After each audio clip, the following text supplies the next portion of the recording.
নমস্কার।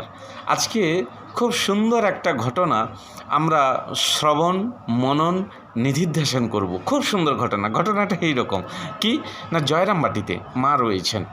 তো একদিন সকালবেলা মা একটা ঝাড়ু হাতে নিয়ে কি করছেন না, তিনি ওই সামনের বারান্দাটা ঝাঁট দিচ্ছেন। আর ওই উঠানে বসে একজন সাধু, তিনি একটু মুড়ি খাচ্ছেন। তো ঝাঁট দিচ্ছেন, মুড়ি খাচ্ছেন, সেই সময় একজন ভিখারি এসেছে। ভিখারি এসে খুব একদম আন্তরিকভাবে বলছেন, ভিক্ষা দাও গো মা, ভিক্ষা দাও গো মা, দুটি ভিক্ষা দাও গো মা। তো এই কথাটি মা কিন্তু শুনতে পেলেন।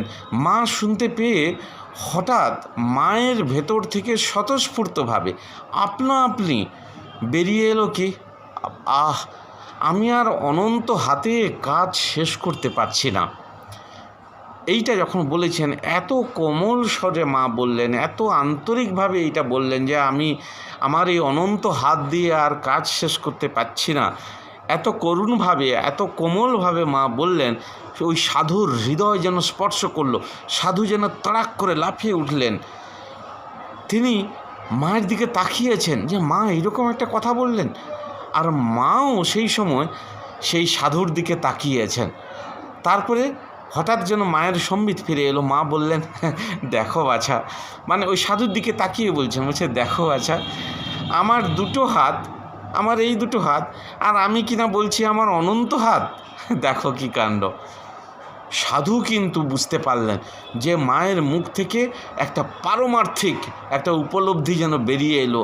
একটা একদম, এই যে আমরা বলি না যে ভগবানের হচ্ছে অনন্ত চক্ষু, অনন্ত হস্ত, অনন্ত পদ, অনন্ত মুখম, অর্থাৎ সমস্ত কিছু অনন্ত। কেননা ভগবান সব কিছুর মধ্যে প্রকাশিত হয়েছেন। ওই যে প্রাইমাল ফোর্স, ওই যে শক্তি, যে শক্তি থেকে সমস্ত কিছু সৃষ্টি হয়েছে, সেই শক্তির মধ্যে আমরা রয়েছি, তার সৃষ্টি রয়েছে এবং ধ্বংসের পরে ওই শক্তির মধ্যে ফিরে যাবে।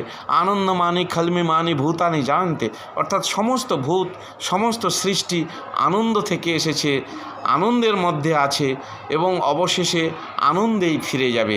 অর্থাৎ ভগবান হচ্ছেন সত্যম শিবম সুন্দরম। ভগবান হচ্ছেন কি আনন্দম, অর্থাৎ সৎ চিৎ আনন্দ।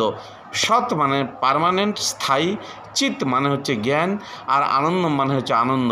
সেখান থেকে এই সৎচিৎ আনন্দ থেকে আমরা সৃষ্টি হয়েছি, সেই সৎচিৎ আনন্দের মধ্যে আমরা রয়েছি এবং আমাদের মৃত্যুর পরে সেই সৎচিৎ আনন্দে ফিরে যাব। এই যে ভগবানের এত প্রকাশ, বহিঃপ্রকাশ, তাকে বলা হয় অনন্ত প্রকাশ। সেই অনন্ত হাতে তিনি কাজ